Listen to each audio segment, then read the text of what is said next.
সুদের সাথে জড়িত এমন 4 শ্রেণীর ব্যক্তির উপরে আল্লাহর নবী নিজে লানত করেছেন, অভিশাপ দিয়েছেন। আল্লাহর নবী বলছেন, হয় তারা ফিরে আসুক, আর তা না হলে তারা ধ্বংস হয়ে যাক। সুদ খাওয়া যেমন অপরাধ, সুদ দেওয়াও তেমন অপরাধ। কোনো প্রতিষ্ঠানে যদি 1 টাকা করেও সুদ হয়, অনেক প্রতিষ্ঠানে বেশি এবং কম আছে, 1 টাকা করেও যদি কোনো প্রতিষ্ঠানে সুদ হয়, ওটাও সুদ। নবী আলাইহিস সালাতু ওয়াস সালাম বলছেন যে সুদের 1টি টাকা যদি কেউ জেনে শুনে খায়, ভালো করে খেয়াল করেন, নবীজি বলছেন যে সুদের 1টি টাকা যদি কেউ জেনে শুনে খায়, তাহলে 36 বার জিনা করলে যে পাপ হবে সেই সমপরিমাণ পাপ তার আমল নামায় উঠে যায়। নাউজুবিল্লাহি মিন যালিক। সুদের 73টি গুনাহ আছে, তার ভিতরে সবচেয়ে নিম্নমানের ছোট অপরাধ হচ্ছে মায়ের সাথে জিনা করা। নাউজুবিল্লাহি মিন যালিক। নবী আলাইহিস সালাতু ওয়াস সালাম বললেন, লাআনা রাসূলুল্লাহি সাল্লাল্লাহু আলাইহি ওয়াসাল্লাম আকিলার রিবা ওয়া মাওকিলাহু ওয়া কাতিবাহু ওয়া শাহিদাইহি ওয়া ক্বালাহুম সাওয়াউন। নবী সাল্লাল্লাহু আলাইহি ওয়াসাল্লাম সুদের সাথে জড়িত এমন 4 শ্রেণীর ব্যক্তির উপরে আল্লাহর নবী লানত করেছেন। জোরে কর নাউজুবিল্লাহ। সুদের সাথে জড়িত এমন 4 শ্রেণীর ব্যক্তির উপরে আল্লাহর নবী নিজে লানত করেছেন, অভিশাপ দিয়েছেন। আল্লাহর নবী বলছেন, হয় তারা ফিরে আসুক, আর তা না হলে তারা ধ্বংস হয়ে যাক।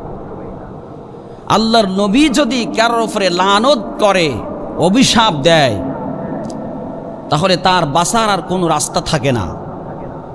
সুদের সাথে জড়িত এমন 4 শ্রেণীর ব্যক্তির উপরে আল্লাহর নবী লানত করেছেন, অভিশাপ দিয়েছেন। নাম্বার 1 হচ্ছে আকিলার রিবা, যারা সুদ খায়। সুদ যারা খায় বিভিন্নভাবে, সুদের টাকা নিয়ে যারা অট্টালিকা তৈরি করে, গাড়ি বাড়ি করে, সুদের টাকা দিয়ে যারা বাজারঘাট করে খায়, এক কথায় সুদের টাকা দিয়ে যারা চলে, হ্যাঁ, তার অন্তঃকরণের ভিতরে বিন্দু মাত্র কোনো রকম ভয় কাজ করে না। হ্যাঁ, স্বহস্তে সুদ যারা খায়, প্রকাশ্য এবং গোপনে, আল্লাহ নবী বলছেন, এই ধরনের সুদখোরের ওপরে আমি নবীজি লানত করলাম। আর আল্লাহর নবীর লানত তো ইচ্ছাকৃত নয়, নিঃসন্দেহে আল্লাহ পাকের লানত, নবীজির লানত ধ্বংসের জন্য। 2 নাম্বার হচ্ছে যারা সুদ দেয়, অমাউকিলাহু, যারা সুদ দেয়। সুদ খাওয়া যেমন অপরাধ, সুদ দেওয়াও তেমন অপরাধ। আপনি সুদ কেন দিবেন? কর্জে হাসানা, আপনার কাছে একজন ব্যক্তি বিপদে পড়ে কর্জে হাসানা আনতে গিয়েছে, অর্থাৎ টাকা ধার আনতে গিয়েছে। আমি একটা বিপদে পড়েছি, মুসিবতে পড়েছি, আমার কিছু টাকার প্রয়োজন, অর্থের প্রয়োজন। আপনি তাকে টাকা দিলেন, সাথে তাকে বলে দিচ্ছেন মাসের শেষে আমাকে কিন্তু 5,000 দিতে হবে। তাহলে এটা আপনার তার প্রতি প্রকাশ্য জুলুম। কারণ আল্লাহ রাব্বুল আলামিন গোটা আসমান এবং জমিনের নিচে আল্লাহ পাক যে অপরন্ত নিয়ামত দিয়েছেন, এই নিয়ামত আমরা খাই। আল্লাহ পাক কিন্তু আপনার আমার কাছে টাকা চায় নাই, আল্লাহ পাক অর্থ চায় নাই, আল্লাহ পাক এর কোনো বিনিময় চায় নাই। আল্লাহ পাক বলছেন, বান্দা খাও, পরো, পান করো এবং শুকরিয়া জ্ঞাপন করো। তোমাকে যিনি খাওয়ালো, তোমাকে যিনি পড়ালো, তোমাকে যিনি সুস্থতা করলো, তার শুকর গুজার করো, তার আনুগত্য করো। আল্লাহ পাক এটা শুধু চায়, আল্লাহ পাক খেতে চায় না। কিন্তু আপনার আমার কাছে যখন একজন অসহায় ব্যক্তি যে হাত পাতলো, আমি তাকে সাহায্য করার নাম করে তার উপরে জুলুম করলাম। কর্জে হাসানা দেওয়া এটা একটা ইবাদত। আপনি একজন ব্যক্তিকে কিছু টাকা ধার দিলেন, ওই ব্যক্তি ওই টাকাটা পেয়ে সে তার কাজটাকে সহজ করে নিল, তার অভাব অনটন দূর করলো, তার বিপদ থেকে সে উদ্ধার হলো। এটা অনেক বড় ইবাদত। নবী আলাইহিস সালাতু ওয়াস সালাম বলছেন, যারা মানুষের প্রতি রহম করে, মানুষের দিকে সাহায্য সহযোগিতার হাত বাড়ায়, আমি রব্বুল আলামিন কিয়ামতের দিন নিজ হাতে করে তাদের হাতে জান্নাতের চাবি উঠাই দিব, বলি সুবহানাল্লাহ। এটা হচ্ছে আল্লাহ পাকের সাহায্য। আল্লাহ পাক বলবেন, বান্দা দুনিয়ায় তুমি আমার বান্দাকে সাহায্য করেছিলা, এখন আমি তোমাকে তো করবই প্রতিদান। তো প্রথম নাম্বার হচ্ছে যারা সুদ খায়, 2 নাম্বার হচ্ছে যারা সুদ দেয়, এদের প্রতি আল্লাহ তাআলা লানত, আল্লাহ রাসূলের লানত। 3 নাম্বার হচ্ছে যারা সুদের লেখক, যারা সুদী প্রতিষ্ঠানে চাকরি করে, ওয়াকাতিবাহু কিতাব, ওয়াকাতিবাহু কাতিবা শব্দটা কিতাব থেকে আসছে, অর্থাৎ যারা লেখে, হিসাব করে। আপনি সুদ দেওয়া নেওয়া, সুদ চলে এমন প্রতিষ্ঠানে আপনি চাকরি করতে পারবেন না। এমন প্রতিষ্ঠানে চাকরি করে আপনি সুদের হিসাব করবেন, হ্যাঁ, সুদের খাতায় আপনি সই করবেন, লেখালেখি করবেন। ওই সুদ খাওয়া যেমন অপরাধ, সুদ দেওয়াও তেমন অপরাধ, সুদী প্রতিষ্ঠানে চাকরি করাও তেমন অপরাধ।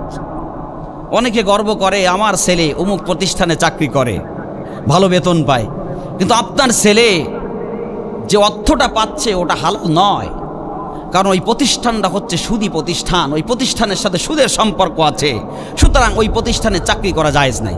যেই ব্যাংকে সুদ আছে ওই ব্যাংকে চাকরি করা জায়েজ নাই, চাকরি করা যাবে না। প্রয়োজন হলে না খেয়ে থাকেন, তবু সুদ খাওয়া যাবে না। জি, এখন সব চাকরি, এখন সব সুদের আওতায়, জি এখন সব সুদ হয়ে গেছে। এখন বিভিন্ন ব্যাংক, এই ইসলামিক ব্যাংক যখন প্রতিষ্ঠিত করে তখন হক্কানি আলেমদেরকে ডাকা হয়েছিল, দেখে পরামর্শ নিয়েছিল, কিন্তু এখনও তাদের ভিতরে সুদ চলতেছে। কোন প্রতিষ্ঠান কি বললো এটা আমার যায় আসে না, এবং কোন প্রতিষ্ঠান হচ্ছে আপনার আমার দলিল না, আপনার আমার দলিল হচ্ছে কোরআন এবং হাদিস। কোন প্রতিষ্ঠানে যদি 1 টাকা করেও সুদ হয়, অনেক প্রতিষ্ঠানে বেশি এবং কম আছে, 1 টাকা করেও যদি কোনো প্রতিষ্ঠানে সুদ হয় ওটাও সুদ। আমি সব বিস্তারিত আজকে বলবো, নবীজি সব ইঙ্গিত দিয়ে গেছেন, নবীজি একটাও কথা মিস করেন নাই, সব আমাদের মাঝে বলে দিয়ে গেছে। কোনো প্রতিষ্ঠানে যদি 1 টাকা করে সুদ দেয় ওটাও সুদী প্রতিষ্ঠান, ওখানে চাকরি করাও জায়েজ নাই, ওর সাথে লেনদেন করাও জায়েজ নাই। এখন আর যদি লেনদেন করে তাহলে আপনি ইমানদার হতে পারবেন না, সমান দায়ী। 4 নাম্বার হচ্ছে ওয়াশাহিদাইহি, যারা সুদের সাক্ষ্যদাতা, যারা সাক্ষী দেয়, হ্যাঁ, সুদের সাক্ষী দেয়, পাহারাদারিত্ব করে এবং সত্যায়িত করে। এক শ্রেণী আছে দেখবেন মার্কেটিংয়ে কাজ করে, যারা প্রতিষ্ঠানের দিকে মানুষকে আহ্বান করে বিভিন্নভাবে, যে এই প্রতিষ্ঠানে আপনি টাকা রাখেন, এই প্রতিষ্ঠানে লেনদেন করেন, তাহলে আপনি ভালো লাভবান হতে পারবেন, হ্যাঁ, ভালো অর্থ হবে, এইভাবে মনে করেন যে পরামর্শ দিয়ে থাকে। অর্থাৎ ও নিজে সাক্ষ্য দেয় যে ওই প্রতিষ্ঠানে গেলে ভালো হবে। এই সাক্ষীদাতা এবং সুদের পাহারাদারিত্ব যারা করে, সুদের টাকার, সুদী প্রতিষ্ঠানের, এসব সমান গোনা, কারোর থেকে কারোর কম না। এই 4 শ্রেণীর মানুষের প্রতি আল্লাহ নবী আলাইহিস সালাতু ওয়াস সালাম লানত করেছেন। আল্লাহ নবী লানত করেছেন তাদের প্রতি যারা এই সুদী প্রতিষ্ঠানের সাথে জড়িত আছে। প্রিয় মুহতারাম হাজিরিন, এখন আপনি বিবেকের কাছে প্রশ্ন করেন যে আপনি কোনো সুদের সাথে সংযুক্ত আছেন কিনা, সুদী প্রতিষ্ঠানের সাথে আপনি জড়িত আছেন কিনা। যদি থাকেন তাহলে আপনি যদি না ছেড়ে দেন, যতই আপনি নামাজ পড়েন না কেন, যতবার আপনি কোরআন তেলাওয়াত করেন না কেন, যতবার আপনি হজ করেন না কেন, আপনি ইমানদার হতে পারবেন না। আল্লাহ রাব্বুল আলামিন বলছেন তারা মুমিন নয়, যারা সুদ খায়। এজন্য সুদ খাওয়া যাবে না। সম্মানিত প্রিয় ভাইরা, রব্বুল আলামিন বলছেন, আল্লাহ পাক বলছেন, ওয়াত্তাকু ইয়াওমান লা তুরজাউনা ফীহি ইলাল্লাহি সুম্মা তুওয়াফফা কুল্লু নাফসিম মা কাসাবাত ওয়া হুম লা ইউযলামুন। রব্বুল আলামিন বলছেন, আর তোমরা ভয় করো সেই দিনের, সেই কিয়ামতের কঠিন মুসিবতের দিনের তোমরা ভয় করো, আর ভয় করো আল্লাহ রাব্বুল আলামিনকে ভয় করো। তোমাদেরকে প্রত্যাবিত হতে হবে, সেই রবের কাছে তোমাদের যাওয়া লাগবে, তার কাছে ধরা দেওয়া লাগবে। সেই দিনের ভয় করো আর সেই রব্বুল আলামিনকে ভয় করো, এবং সেই দিন তোমরা যা দুনিয়াতে উপার্জন করবে সেই দিন তোমাদেরকেই সেটাই দেওয়া হবে। রব্বুল আলামিন বললেন কাযাবাহুম লা ইউজলামুন, তোমাদের ওপরে বিন্দুমাত্র কোনো জুলুম করা হবে না, অন্যায়ভাবে তোমাদের ওপরে বেশি করে চাপাই দেওয়া হবে না। দুনিয়াতে তোমরা যা উপার্জন করবে কিয়ামতের দিন আল্লাহ রাব্বুল আলামিন সেটাই তোমাদের মাঝে হাজির করবেন।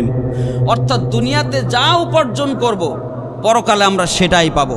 সম্মানিত প্রিয় ভাইয়েরা, নবী আলাইহিস সালাতু ওয়াস সালাম বলছেন, দিরহামু রিবা ইয়াকুলুহুর রাজুলু ওয়া হুম ইয়ালামু আশাদ্দু মিন 36 জানিয়া। নবী আলাইহিস সালাতু ওয়াস সালাম বলছেন যে সুদের একটি টাকা যদি কেউ জেনে শুনে খায়, ভালো করে খেয়াল করেন, নবীজি বলছেন যে সুদের একটি টাকা যদি কেউ জেনে শুনে খায় তাহলে 36 বার জিনা করলে যে পাপ হবে সেই সমপরিমাণ পাপ তার আমল নামায় উঠে যায়। নাউজুবিল্লাহি মিন যালিক। জেনে শুনে যদি একটি টাকা সুদের কেউ ভক্ষণ করে, নিজের ভিতরে ঢুকায়, তাহলে 36 বার জিনা করলে যে অপরাধ হবে সেই অপরাধের প্রতিদান আল্লাহ রাব্বুল আলামিন তার আমল নামায় উঠে দিবেন। তারপরে আসেন, নবী আলাইহিস সালাতু ওয়াস সালাম বলছে রিবা 73 বাবান অফি রিওয়ায়াতিহি হুবান আও ইয়াশরুহা মিসলু আইয়ানকিহার রাজুলু উম্মা। নবী আলাইহিস সালাতু ওয়াস সালাম বলছেন সুদের 73টি গুনাহ আছে, তার ভিতরে সবচেয়ে নিম্নমানের ছোট অপরাধ হচ্ছে মায়ের সাথে জেনা করা। নাউজুবিল্লাহি মিন যালিক। আপন মায়ের সাথে জেনা করা। তাহলে যারা সুদ খায় তারা নিজের মায়ের সাথে জেনা করে, আর মায়ের সাথে জেনা করলে সে তো জাহান্নামী হবেই। সম্মানিত প্রিয় ভাইরা, এইগুলা জানা শোনার পরে যদি কেউ সুদ খায় তাহলে বুঝতে হবে যে তার কপাল পড়ে গেছে। সমাজে সুদের টাকা দিয়ে বাড়ি করতে হবে এমনটা নয়, সমাজে সুদের টাকা দিয়ে ভালোভাবে চলতে হবে এমনটা নয়। কারণ যেই জিনিসটা আল্লাহ পাক ডাইরেক্ট হারাম করেছেন, যেই জিনিসের সাথে জাহান্নামের সম্পর্ক করেছেন, সেই জিনিসের সাথে কোনো মুমিন মুসলমান সম্পর্ক রাখতে পারে না। আর যারা সম্পর্ক রাখবে তারা মুসলমান এবং মুমিন নয়। সম্মানিত প্রিয় ভাইয়েরা, সুদ সমাজকে কিভাবে ধ্বংস করে দেখেন। যেই সমাজে সুদ চলে সেই সমাজে কি কি ক্ষতি হতে পারে সেটাও মুফাসসিরিন কিরাম সুন্দর করে উঠাই দিয়েছেন। যদি সমাজে সুদ প্রচলন থাকে তাহলে সেই সমাজে অর্থনৈতিকভাবে দুর্বল হয়ে পড়বে, অর্থনৈতিকভাবে দুর্বল হয়ে পড়বে। কেন পড়বে? কারণ এই অর্থটা কিছু সংখ্যক মানুষের কাছে আবদ্ধ হয়ে যাবে। কিছু সংখ্যক মানুষের কাছে দেখবেন অর্থ সব জমা পড়ে যাবে, আর অধিকাংশ মানুষের কাছে অর্থ থাকবে না, যার কারণে অভাব অনটন দেখা দিবে ওই সমাজে। 2 নম্বর হচ্ছে ঋণ পরিশোধে অক্ষমতা। ঋণ পরিশোধে অক্ষমতা। একজন ব্যক্তি টাকা নিয়েছে ধার, ওই টাকা মূলধন যখন শেষ হয়ে যাবে তখন ওই ঋণ সে শোধ করতে পারবে না। তার সুদের টাকা যা জমা হয়েছে বছরের পর বছর ঋণ শোধ করতে পারছে না, অথচ তার সুদের খাতায় জমা হতেই আছে, জমা হতেই আছে। 1 লাখ, 2 লাখ, 5 লাখ, বছর শেষে হিসাব করে, কয়েক বছর পরে হিসাব করে দেখে 10 লাখ টাকা জমা হয়েছে। কেন? আর আমি তোমার কাছ থেকে 2 লাখ টাকা ধার নিয়েছিলাম, এখন 10 লাখ টাকা কেন জমা হলো? কয় যে লাভের টাকা সব জমা হয়েছে, লাভের টাকা জমা হয়েছে। তখন ওই ব্যক্তি 2 লাখ টাকা দিতেই তো তার অক্ষমতা, তাহলে এই 10 লাখ টাকা সে দেবে কিভাবে? এই জন্য সমাজে ঋণ পরিশোধ করার ক্ষেত্রে অক্ষমতা দেখা দিবে। আপনি যদি আমার 10,000 টাকা হাওলাত দেন, আমি প্রয়োজন মিটানোর পরে 10,000 টাকা আপনাকে ফিরিয়ে দিলাম, আমার কোনো কষ্ট হবে না, দিতে অসুবিধা হবে না, এটাই ইসলাম। কিন্তু 10,000 টাকা আমি পরিশোধ করার সাথে সাথে আরও 3,000 টাকা কেন আপনাকে দিব? তাহলে আপনি আমাকে কি উপকার করলেন? আপনি কিসের মুসলমান? আমার ওই 10,000 টাকা দিতে বাধা নেই, অসুবিধা হবে না। ওই 3,000 টাকা দিতে আমার জন্য কষ্টকর হয়ে যাবে। ওই 3,000 টাকা আমি যখন দিতে পারবো না তখন আপনার সাথে আমার সম্পর্ক থাকবে না, দ্বন্দ্ব বেঁধে যাবে। এই জন্য বলছেন যে সমাজে সবচাইতে বেশি সমস্যা দেখা দিবে সেটা হচ্ছে ঋণ পরিশোধ করতে অক্ষমতা দেখা দিবে। 3 নম্বর হচ্ছে অকর্মের সংখ্যা বৃদ্ধি, মানুষ কর্ম করে খাবে না।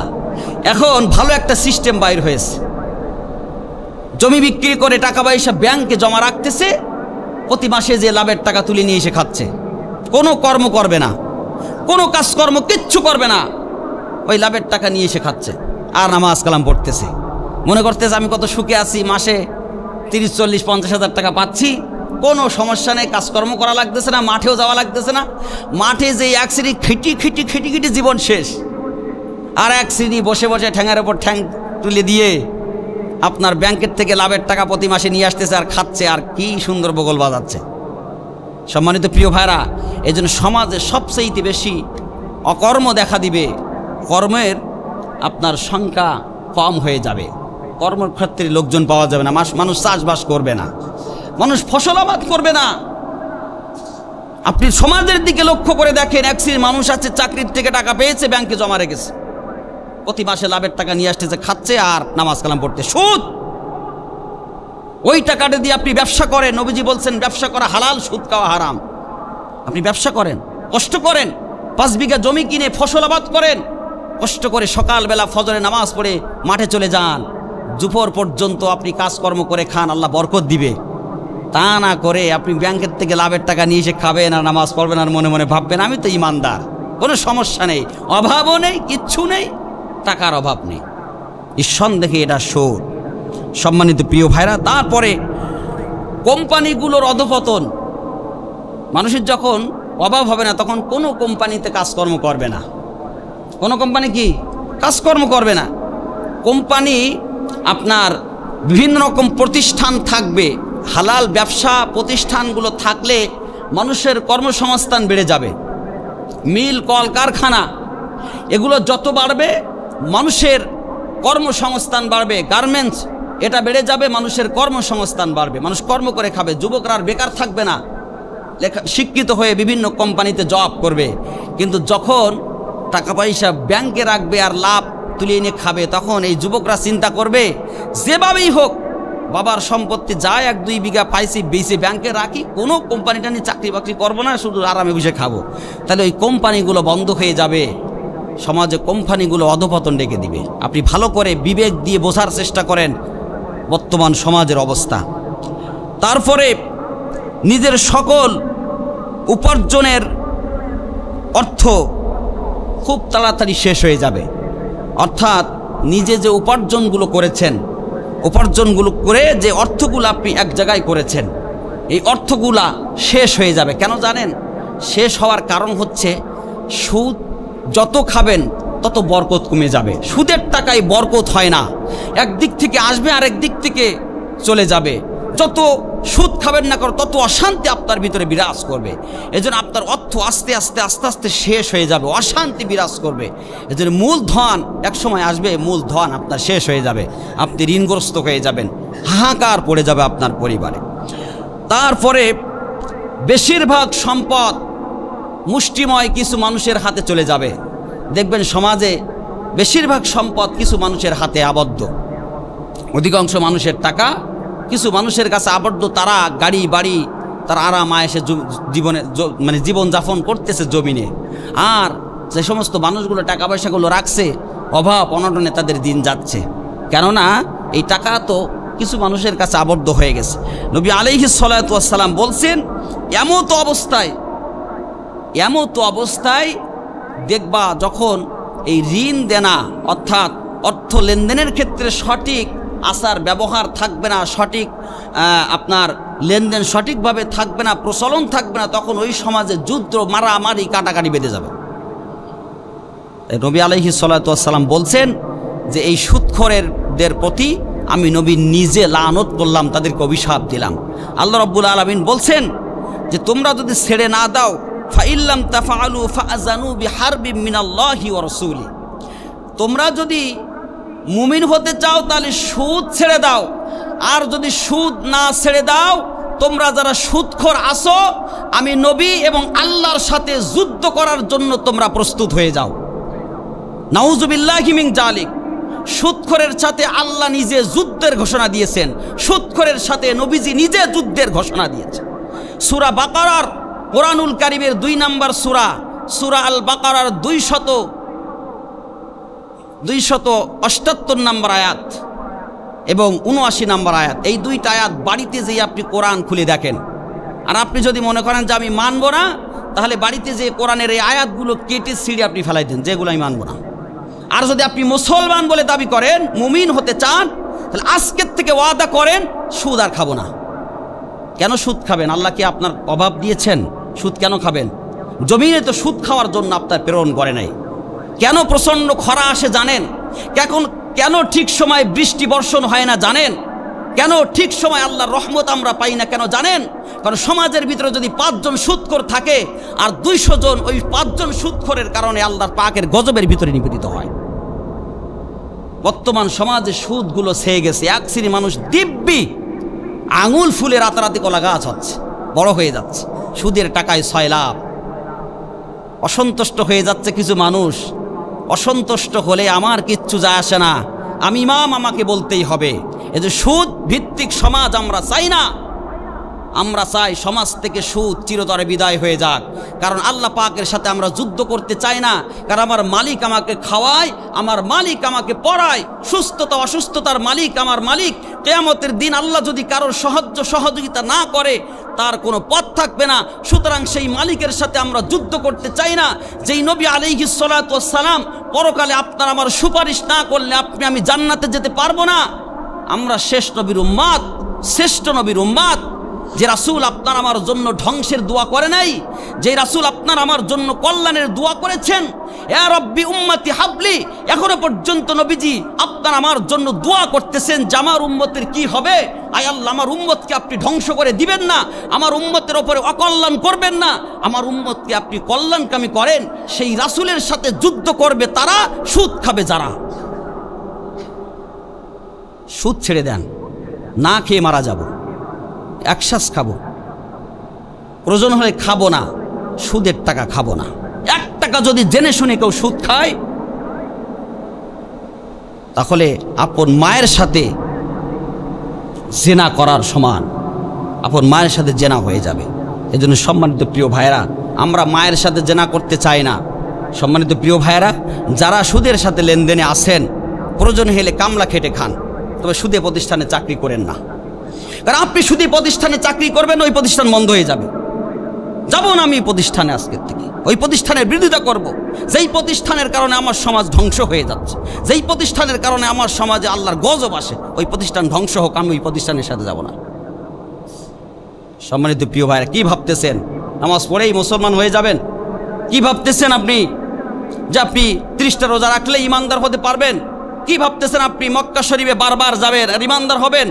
না, ইমানদার হতে হলে আপনাকে সুদের টাকা ছেড়ে দিতে হবে। কোন সাহাবায়ে কেরাম সুদখোর ছিলেন না, কোন ওলি আউলিয়ায়ে কেরাম সুদখোর ছিলেন না। বর্তমান জামানায় সুদ ছেয়ে গেছে, সুদ ছেয়ে গেছে। প্রতিযোগিতা চলতেছে, কিভাবে আমি সুন্দর বাড়ি করব, কিভাবে আমি দামি দামি গাড়ি চড়ব। কিছু কিছু মানুষ তাদের সম্পদ নেই, জমি জমা নেই, হ্যাঁ গরিব, অথচ তারা দামি দামি গাড়ি চড়ে বেড়ায়। তারা রাতারাতি বাড়ি করতেছে। কি ব্যাপার? কারণ 400-500 টাকা ইনকাম করে 2 তলা বাড়ির মালিক হওয়া যায় না, 3 তলা বাড়ির মালিক হওয়া যায় না। রাতারাতি তারা বড় বড় বাড়ি করতেছে। এই অর্থ কোথা থেকে আসতেছে? এই অর্থটা আসতেছে গরিব মিসকিনের কাছ থেকে জুলুম করে নিয়ে। যারা 3-4 তলা বাড়ি বাড়াচ্ছ, গরিব মিসকিনের কাছ থেকে জুলুম করে নিয়ে যারা দামি দামি গাড়ি চড়তেছ, কিয়ামতের দিন তাদের অবস্থা কি হবে এবার বলি শোনো। নবীজি বুখারী শরীফের হাদিসে বলছেন, কিয়ামতের দিন এক শ্রেণীর পেটগুলা বড় হবে আর জিহ্বাগুলা নাভি পর্যন্ত ঝুলে যাবে। নবী আলাইহিস সালাতু ওয়াস সালাম যখন জাহান্নামের ভিতরে গেলেন, তখন এক শ্রেণীর মানুষের পেটগুলা বড় আর জিহ্বাগুলা ঝুলে আসে, টপ টপ করে লালা পড়তেছে। নবী আলাইহিস সালাতু ওয়াস সালাম জিজ্ঞাসা করলেন জিব্রাইলের কাছে, হে দূত, এদের এই অবস্থা কেন? এরা কারা? জিব্রাইল বললেন, এরা হচ্ছে তারা যারা সমাজে সুদ খেয়ে রাতারাতি বড়লোক হয়েছিল। এরা সুদখোর। ওই পেট বড় হবে, ওই পেটের ভিতরে ছোট্ট ছোট্ট সাপের বাচ্চাগুলো এরকম কামড়াবে আপনাকে, এবং এই জিহ্বাটা ঝুলে নাভি পর্যন্ত যাবে, চক্ষুগুলা বড় হয়ে যাবে। কি কঠিন অবস্থা! এই জন্য বাবাজিরা, কোরআন এবং হাদিস, আমি যা কথা বলেছি এটা কোরআন এবং হাদিস থেকে বলেছি। আমার মন গড়া ইচ্ছাকৃতভাবে একটা কোনো কথা আমি বলিনি। আপনি যদি মুসলমান হয়ে থাকেন আর কোরআনকে বিশ্বাস করেন আর হাদিসকে বিশ্বাস করেন, আজকের থেকে সুদের টাকা ছেড়ে দেন। অনেক মানুষ স্বপ্ন দেখে চাকরি শেষ করে এসে 40 লাখ টাকা পাবো, ব্যাংকে রাখবো, প্রতি মাসে লাভের টাকা খাবো। এটা তো আপনি নিজে খেয়ে যাচ্ছেন আর পরিবারকে খাওয়ানোর জন্য ব্যবস্থা করে যাচ্ছেন না। তার মানে নিজে খেয়ে জাহান্নামে গেলেন আর পরিবারকে জাহান্নামের রাস্তায় ঠেলে দিয়ে গেলেন। খবরদার, এই কাজ করো না, এই কাজটা করো না। হাতে ধরি, পায়ে ধরি বাবাজিরা, প্রিয় ভাইয়েরা, যারা এই পথে আসেন, এরকম চিন্তা চেতনা লালন করতেছেন, চলে আসেন। কারণ সমাজের ভিতরে দেখবেন এই প্রতিষ্ঠানগুলা, এই যে এনজিওরা হচ্ছে কখনো আমাদের বন্ধু হতে পারে না। এই এনজিও সংস্থাগুলো এরা বাইরের সংস্থা, খ্রিস্টানদের এরা মুসলমানদের ইমানকে হরণ করার জন্য বিভিন্নভাবে চেষ্টা চালাচ্ছে। আপনার একটা টিউবওয়েল দিবে, আপনাকে একটা পানির কূপ তৈরি করে দিবে, একটা কালভার্ট ব্রিজ তৈরি করে দিবে, কিন্তু আপনাকে জানতে হবে এরা আমার বন্ধু না। এরা দেখবেন রাস্তার কাজ করার জন্য পুরুষদেরকে নেয় না, মহিলাদেরকে নেয়। কেন? এই মাটির কাজ তো পুরুষরা করবে, সমিতির টাকা তুলতে পুরুষরা যাবে না, মহিলারা যাবে। কেন? এদের মূল টার্গেট হচ্ছে মুসলমান মেয়েদেরকে ঘর ছাড়া করা, এদের মূল টার্গেট। এই এনজিওদের মূল টার্গেট হচ্ছে মুসলমান নারীরা উলঙ্গভাবে রাস্তার কাজ করবে, খোলামেলা চলবে। এখন এরা স্বামীকে দাম দেয় না। কেন দাম দেয় না? এই কারণ তারা নিজে কর্ম করতে পারে। কারণ বর্তমান তো সমান অধিকারের নামে যারা নারীকে ঘর ছাড়া করে, এরা মুসলমান হতে পারে না। নিঃসন্দেহে এরা কাফের, এরা মুশরিক, এরা বেঈমান, এরা জাহান্নামী। কারণ নারী হচ্ছে ঘরের সম্পদ। আপনার ঘরের ফার্নিচারগুলো যেমন দামি, আপনার ঘরের সুন্দর একটা টিভিকে আপনি বাইরে রাখেন না, ওটা দামি, ওটা চুরি করে নিয়ে যাবে। আপনার ঘরের খাট পলঙ্গকে আপনি বাইরে রাখেন না, ওটা দামি, ওটা চুরি করে নিয়ে যাবে। সুতরাং ওই খাট পলঙ্গ টিভির চাইতে, ফ্রিজের চাইতে আপনার স্ত্রী আপনার কাছে কোটি কোটি গুণ দামি। সুতরাং টিভি ফ্রিজ যেমন বাইরে রাখেন না, স্ত্রীকেও এরকম বাইরে ছেড়ে দেওয়া যাবে না। যদি বাইরে ছেড়ে দেন, আপনার সংসার অধপতনে চলে যাবে, আপনার বাচ্চা কাচ্চাগুলো ভালো হবে না। কারণ তারা হচ্ছে শস্য খ্যাত, তাদের থেকে ফসল ফলাইতে হবে। এই জন্য সম্মানিত প্রিয় ভাইরা, এই ধরনের কাজ থেকে আমরা ফিরে থাকি। মাঝে একটা এনজিও একটা মিটিংয়ে সাতক্ষীরা আমি গেলাম, সেখানে বহু আলেম ওলামা। আর আমি তো জানি না, আমাকে ফোন করছে, হুজুর একটা মিটিং আছে, আপনাকে আসতে হবে, ইমামদেরকে আমরা একত্রিত করতেছি। কেন? একটু পরামর্শ করব। কিন্তু বিস্তারিত আমি বিষয়টা জানি না। পরে যেই দেখলাম অসংখ্য ইমাম, বড় বড় হুজুররা, সব বড় বড় হুজুর সবাই বসে আছে, আর 3 জন মহিলা আসছে, যুবতী, বড় সমস্ত যৌবন তাদের। 3 জন মহিলা, বুকে পিঠে কাপড় নাই, মাথায় কাপড় নাই। এই আলেম ওলামা অসহায়ের মতো বসে থাকবে, আর ওই 3 জন মহিলা একের পর এক বক্তব্য দিয়ে যাবে, আলেম ওলামা শুনবে। আসলে হতভাগা কপাল পড়া আমরাই। আল্লাহর হস্তে কোনো আলেম ওইখানে দাঁড়াই প্রতিবাদ করলো না। আমি সাথে সাথে ওখান থেকে বেরিয়ে যে ওই মহিলাকে ফোন দিয়ে বললাম, আপনি আমাকে কোথায় নিয়ে আসলেন? কি হবে? 1 প্যাকেট করে বিরিয়ানি আর 1000 করে টাকা দেওয়া হবে। আমি বললাম, 1 প্যাকেট বিরিয়ানি আর 1000 টাকার কাছে আমার ইমানকে আমি বিক্রি করতে আসি নাই।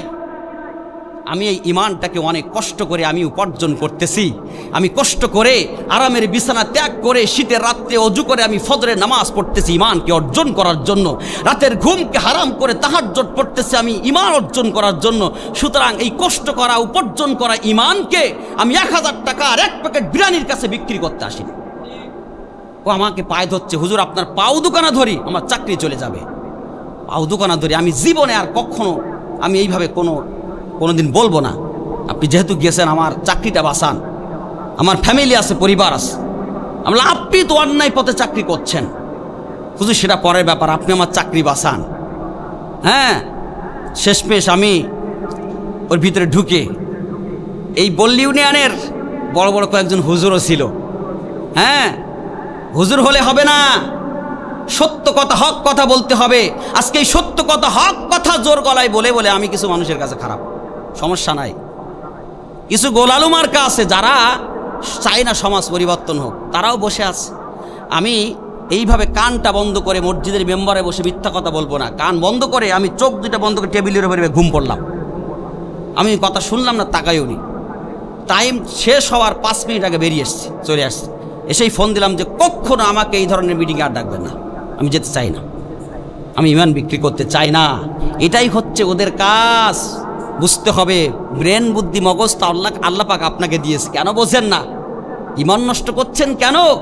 আর ইমান যেহেতু নষ্ট করবেন সেহেতু মসজিদে কেন আসছেন? আর মসজিদ হচ্ছে, মসজিদে আসা মানে ইমান বেড়ে যাওয়া, কোরআনের কাছে আসা মানে ইমান বেড়ে যাওয়া, হজ করতে যাওয়া মানে ইমান বেড়ে যাওয়া, দান সদকা করা মানে ইমান বেড়ে যাওয়া। তাহলে এই সমস্ত কাজগুলা যেহেতু আপনার আমার করতে হবে ইমান অর্জন করার জন্য, সেহেতু কোনো হারাম কাজের সাথে আপনি আমি থাকতে চাই না। এই জন্য ও মুসলমান, আজকের থেকেই পল্লী মসজিদ থেকে এখন থেকে আপনি প্রস্তুতি গ্রহণ করেন, এখন থেকে নিয়ত করেন। এই শোনার পরে আজকে আমার কণ্ঠে কোরআন এবং হাদিস থেকে আপনি স্পষ্টভাবে কান খাড়া করে শুনে গেলেন, এরপরে যদি আপনি 1 টাকাও সুদের খান তাহলে আমি মনে করব যে আপনি আল্লাহ এবং রাসূলের সাথে যুদ্ধ করার জন্য আপনি প্রস্তুতি গ্রহণ করছেন। নাউজুবিল্লাহি মিন যালিক। এই জন্য খবরদার, সুদ আমরা খাবো, জোরে বলেন সুদ খাবো, সুদী প্রতিষ্ঠানে চাকরি করব না। খবরদার, সুদখোরদের সাথে আমরা কোনো সম্পর্ক রাখতে চাই না। যার সাথে আমার আল্লাহর সাথে সম্পর্ক নাই, যার সাথে নবীজির সাথে সম্পর্ক নাই, তাদের সাথে আমাদের কোনো সম্পর্ক নেই, প্রয়োজন নেই, কোনো প্রয়োজন নেই। কারণ রিজিকের মালিককে, জোরে বলেন। আপনি যদি 20 বস্তা ধান পান ওতে আল্লাহ বরকত দিবে, বরকত দিবে। এজন্য খবরদার, হারাম অর্থ দ্বারা আমি খাবো না, আমার পরিবার কেউ খাবো না, খাওয়াবো না। আল্লাহ রাব্বুল আলামিন সুদ থেকে আমাদের হেফাজত করুক, সবাই বলি আমিন। তাহলে আল্লাহর নবীর লানত হচ্ছে 4 শ্রেণীর প্রতি। কয় শ্রেণী? জোরে বলেন কয় শ্রেণী? 1 নম্বর হচ্ছে যারা সুদ খায়, 2 নম্বর হচ্ছে যারা সুদ দেয়, 3 নম্বর হচ্ছে যারা সুদের লেখক, 4 নম্বর হচ্ছে যারা সুদের সাক্ষী দেয়। এই 4 শ্রেণীর মানুষের প্রতি 1304 নম্বর হাদিস নবী আলাইহিস সালাতু ওয়াস সালাম বলছেন, ইবনে মাজার, এই 4 শ্রেণীর মানুষের প্রতি আল্লাহর নবী নিজে লানত করেছেন, অভিশাপ দিয়েছেন। সুতরাং সুদ দেবও না, খাবও না, সুদী প্রতিষ্ঠানে চাকরিও করবো না, সাক্ষীও দেবো না। আল্লাহ রাব্বুল আলামিন আমাদের সবাইকে হেফাজত করুক, সবাই বলি আমিন।